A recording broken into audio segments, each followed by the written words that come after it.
સમાચારોમાં આગળ વાત બેફામ બનતા કાર ચાલકોની કરીએ। વડોદરામાંથી વધુ એક કિસ્સો જે છે તે સામે આવ્યો છે, જેમાં એક બેફામ નબીરો કાર હંકારી અને કેટલાય લોકોનો જીવ અધ્ધર મૂકી દીધો હતો।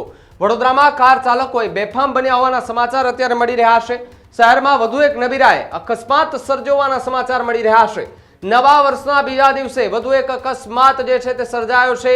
સાથે જ વાત કરવામાં આવે તો પબ્લિકે પીધેલા ચાલકને કારમાં જ એ મેથી પાક ચખાડ્યો હોવાના વિડીયો પણ અત્યારે હાલ સોશિયલ મીડિયા પર વાયરલ થઈ રહ્યા છે। ઇનોવા કાર ચાલકે એક સાથે 4 જેટલા વાહનોને ટક્કર મારી હોવાની વિગત જે છે તે મળી રહી છે। કાર ચાલકે પૂરપાટ ઝડપે હંકારી મોપેડને પણ અડફેટે લીધું છે। સાથે જ નટુભાઈ સર્કલ પાસેની અકસ્માતની ઘટના બનતા સ્થાનિક લોકો દોડી આવ્યા હતા। બીજી તરફ જો વાત કરીએ તો 4 થી વધુ વાહનોને કાર ચાલકે ટક્કર મારતા કેટલાય લોકો ઇજાગ્રસ્ત થયા હતા। કાર ચાલક નશામાં હોવાનો આક્ષેપ સાથે સ્થાનિક લોકોએ એ કાર ચાલકને મેથી પાક ચખાડ્યો હતો। લોકોએ કાર ચાલકને પકડી અને કારમાં જેમને મેથી પાક ચખાડ્યો હતો। પોલીસે ઘટના સ્થળે પહોંચી અને વધુ કાર્યવાહી હાથ ધરવાની તજવીજ એ હાથ ધરી હતી। તો સાથે જ જો વાત કરીએ તો અકસ્માત સર્જનાર સામે બે ફરિયાદ નોંધી અને પોલીસે હાલ તો કાર્યવાહી જે છે હાથ ધરી છે। વડોદરામાં ખુલ્લેઆમ દારૂબંધીના ધજાગરા છતાં પણ પોલીસ જે છે તે મૌન જોવા મળી રહી છે। વડોદરામાં આ પ્રકારની ઘટનાઓ અવારનવાર બને છે। આ પહેલા પણ એક પોલીસનો વિડીયો વાયરલ થયો હતો કે જે પીધેલી હાલતમાં એ કોન્સ્ટેબલ ત્યાંથી એ પસાર થતો હતો અને સ્થાનિક લોકોએ પકડ્યો હતો અને એ દરમિયાન પણ પોલીસ જે છે તેને પોલીસ સ્ટેશન લઈ ગઈ હતી। ભાઈ શું કાર્યવાહી થઈ છે ખબર નથી, પરંતુ વડોદરાની અંદર એ બેફામ દારૂ વેચાય છે કે કેમ એ પણ એક જે છે તે સવાલ અહીંયા ઊભો થઈ રહ્યો છે।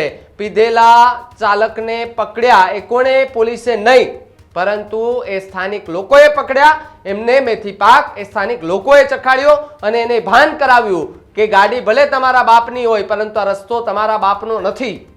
આવી અનેક ઘટનાઓ જ્યારે બને છે, જ્યારે પણ ગુજરાતની અંદર આ પ્રકારની ઘટનાઓ બને છે ત્યારે સૌથી મોટો સવાલ કે જ્યારે બાપના પૈસે લીલા લેર કરતા અને બાપના પૈસે ગાડીઓ ફેરવતા એ નબીરાઓને કેવું છે કે ગાડીઓ કદાચ તમારા બાપની હશે, કરોડો રૂપિયાની હશે, પરંતુ આ રોડ તમારા બાપનો કે તમારા કોઈ દાદાનો નથી। આ રસ્તો એ આમ નાગરિકનો પણ છે, એક સાયકલ લઈને જતા એ નાનામાં નાના વ્યક્તિનો પણ છે અને એ ચાલનાર જતા એ રાહદારીઓનો પણ છે। અને આ લોકો પૈસાના પાવરથી એવું સમજે છે કે આ રસ્તો અમારા બાપનો છે। સાહેબ, આ વસ્તુ તમારા મગજમાંથી કાઢી નાખજો। આ રસ્તો તમારા બાપનો નથી। જ્યારે આ પ્રકારની ઘટનાઓ બને છે ત્યારે કેટલાના મોત થાય છે, કેટલાને ઈજા થાય છે અને પછી જ્યારે પાછળથી રહસ્ય ખુલે ત્યારે ખબર પડે કે સાલો એ તો પીધેલો હતો। ગુજરાતની અંદર દારૂબંધી આ વાત આપણે ઘણા લાંબા સમયથી કહીએ છીએ। આ ગાંધીનું ગુજરાત છે, અહીંયા માત્ર દારૂબંધી છે, પણ એ વાત માત્ર કાગળ પૂરતી છે। બેફામ રીતે દારૂની ગાડીઓ આવે છે, બેફામ રીતે ગાડીઓ ઉતરે છે, બેફામ રીતે દારૂ પીવાય છે અને બેફામ રીતે આ પ્રકારના નબીરાઓ પીને અકસ્માતો કરે છે। રાજકોટ, અમદાવાદ, સુરત, વડોદરા સાહેબ, આ પ્રકારના દ્રશ્યો સામે આવે ત્યારે સૌથી મોટો ને પેલો સવાલ એ કે વ્યક્તિ પીધેલો હતો કે કેમ, પેલા એ તો જુઓ।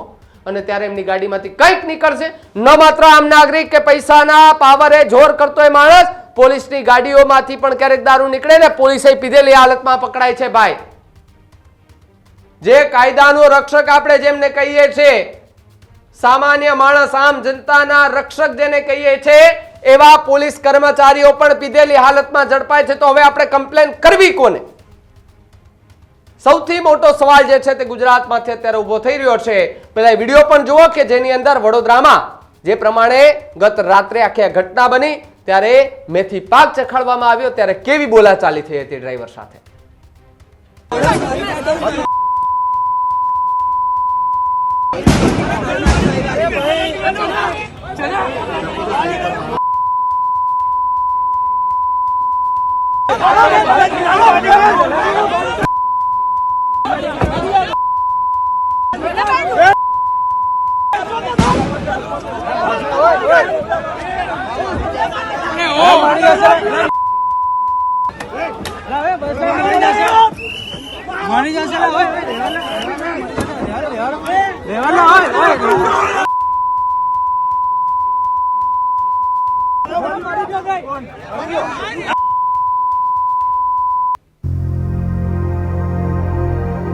Healthy life is very important.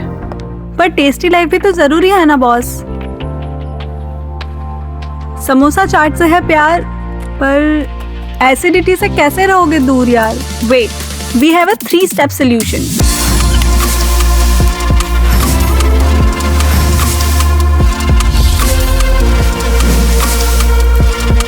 विट्रिशियन oral strip, क्योंकि टेस्टी लाइफ भी तो जरूरी है ना बॉस।